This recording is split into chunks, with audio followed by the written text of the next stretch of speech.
നമ്മൾ കഴിക്കുന്ന ഭക്ഷണത്തിന് ഡൈജഷൻ സ്റ്റാർട്ട് ചെയ്യുന്നത് കണ്ണിൽ നിന്നാണ്. അതുകൊണ്ട് നമ്മുടെ ഭക്ഷണത്തിൽ കാണാൻ ഭംഗിയുള്ള വിഭവങ്ങൾ ഇൻക്ലൂഡ് ചെയ്യുന്നത് ഡൈജസ്റ്റിന് ഒരുപാട് ഹെൽപ്പ് ചെയ്യും. ഇത് പണ്ടൊരു പ്രൊഫസർ പറഞ്ഞ് ഞാൻ കേട്ടിട്ടുള്ളത് കേട്ടോ. ഇതിൻ്റെ പുറകിൽ എന്തെങ്കിലും ശാസ്ത്രീയ വശമുണ്ടോ എന്ന് ഞാൻ നോക്കി. ഭംഗിയുള്ളൊരു ഡിഷ് നമ്മൾ കണ്ടു കഴിയുമ്പോഴത്തേക്ക് കണ്ണ് ബ്രെയിൻ ഒരു സിഗ്നൽ കൊടുക്കും ഡോപ്പമൈൻ റിലീസ് ചെയ്യാൻ. ഡോപ്പമൈനാണ് ഉമിനീര് ക്രിയേറ്റ് ചെയ്യുന്ന എൻസൈം. ഉമിനീരെന്ന് വെച്ചാൽ തന്നെ ഏറ്റവും സ്ട്രോങ്ങസ്റ്റ് ആയിട്ടുള്ള ഒരു ഡൈജസ്റ്റീവ് ജ്യൂസാണ്. അങ്ങനെ ഡൈജസ്റ്റിൻ്റെ ഫസ്റ്റ് പാർട്ട് അവിടെ വെച്ച് തന്നെ സ്റ്റാർട്ട് ചെയ്യും.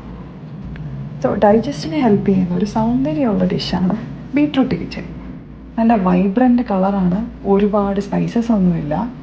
മൊത്തം കൂടിയ 10 മിനിറ്റിൽ ഉണ്ടാക്കാൻ പറ്റുന്ന ഒരു അടിപൊളി ഓണവിഭവം.